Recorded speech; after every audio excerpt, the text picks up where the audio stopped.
Cantonment ഹൌസിൽ VD. സതീശുമായി കൂടിക്കാഴ്ച നടത്തി ഘടകകക്ഷി നേതാക്കൾ ഹാരിസ് പീരാൻ, തോമസ് ഉണ്ണിയാടൻ, അനൂപ് ജേക്കബ് എന്നിവർ സതീശനുമായി കൂടിക്കാഴ്ച നടത്തി. വിവരങ്ങളുമായി ചന്തു ചന്ദ്രശേഖറാണ് വിവരങ്ങളുമായി ചേരുന്നത്. ചന്തു, ഈ AICC നിരീക്ഷകർ ഇന്ന് നിയുക്ത MLA-മാരുമായും നേതാക്കളുമാരുമായും ഘടകകക്ഷികളുമായിട്ടൊക്കെ ചർച്ച നടത്തി അവരുടെ അഭിപ്രായങ്ങളൊക്കെ ആരാഞ്ഞിട്ടുണ്ട്. ഇപ്പോൾ ഈ ഒരു കൂടിക്കാഴ്ച ഈ ഘടകകക്ഷികൾ വി.ഡി. സതീശനൊപ്പം എന്ന് തെളിയിക്കുന്നതല്ലേ?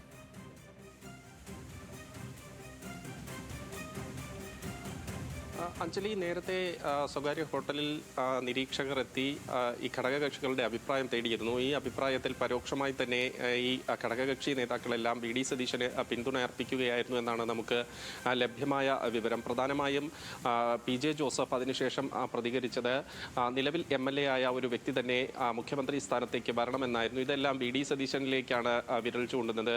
അതിനുശേഷം അവിടെ നടന്ന ഈ നിരീക്ഷകരുമായുള്ള കൂടിക്കാഴ്ചയ്ക്ക് ശേഷമാണ് ഘടകകക്ഷി നേതാക്കളായ CP John, Thomas Unniyadan, Anoop Jacob തുടങ്ങിയവർ കന്റോൺമെന്റ് ഹൗസിലെത്തിയത്. കന്റോൺമെന്റ് ഹൗസിലെത്തി വി.ഡി. സതീശനുമായി അവർ കൂടിക്കാഴ്ച നടത്തി നേരത്തെ തന്നെ അവർ മടങ്ങിയിരുന്നു. എന്തായാലും ഈ ഘടകകക്ഷികളിൽ ഭൂരിഭാഗവും അല്ലെങ്കിൽ എല്ലാ ഘടകകക്ഷികളും വി.ഡി. സതീശനെ അനുകൂലിക്കുന്നു എന്ന് തന്നെ പറയേണ്ടിയിരിക്കുന്നു. നിലവിലെ സ്ഥിതിഗതികൾ വിലയിരുത്താനും ചർച്ച ചെയ്യുന്നതിനും വേണ്ടിയാണ് കന്റോൺമെന്റ് ഹൗസിലെത്തി വി.ഡി. സതീശനെ കണ്ടത് എന്നതാണ് ഈ കൂടിക്കാഴ്ചയ്ക്ക് ശേഷം പുറത്തിറങ്ങിയ അനൂപ് ജേക്കബ് പ്രതികരിച്ചത്. എന്തായാലും കൂടുതൽ പേരുടെ പിന്തുണ അല്ലെങ്കിൽ ഘടകകക്ഷികളുടെ കൂടുതൽ പിന്തുണ ഇപ്പോൾ വി.ഡി. സതീശന് ലഭിച്ചിരിക്കുന്നു എന്ന് തന്നെ പറയേണ്ടിയിരിക്കുന്നു. ഇന്ന് നിരീക്ഷകരെ കണ്ട ഘടകകക്ഷി നേതാക്കളിൽ ഭൂരിഭാഗവും ആവശ്യപ്പെട്ടത് എത്രയും പെട്ടെന്ന് തന്നെ ഇതിലൊരു തീരുമാനമുണ്ടാകണം. കാരണം ഈ തീരുമാനം വൈകുന്നതിൽ കൂടുതൽ പ്രതിഷേധവും മറ്റു കാര്യങ്ങളുമെല്ലാം ഇപ്പോൾ പല സ്ഥലങ്ങളിൽ നടന്നു വരുന്നു. അത് ഫ്ലെക്സുകളായിരുന്നാലും ബാനറുകളായിരുന്നാലും പരസ്യ പ്രതിഷേധവും ഒക്കെ നടന്നു വരുന്നു. അതുകൊണ്ട് തന്നെ ഉടൻ തന്നെ തീരുമാനം ഉണ്ടാകണം.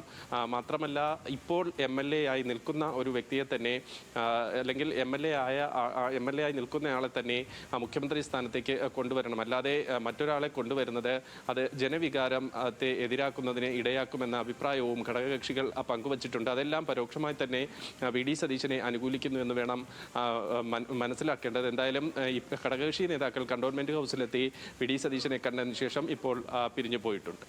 ശരി, വി.ഡി. സതീശനുമായി ഘടകകക്ഷി നേതാക്കൾ കൂടിക്കാഴ്ച നടത്തിയ വിവരങ്ങളാണ് ചന്തു ചന്ദ്രശേഖർ വ്യക്തമാക്കിയത്.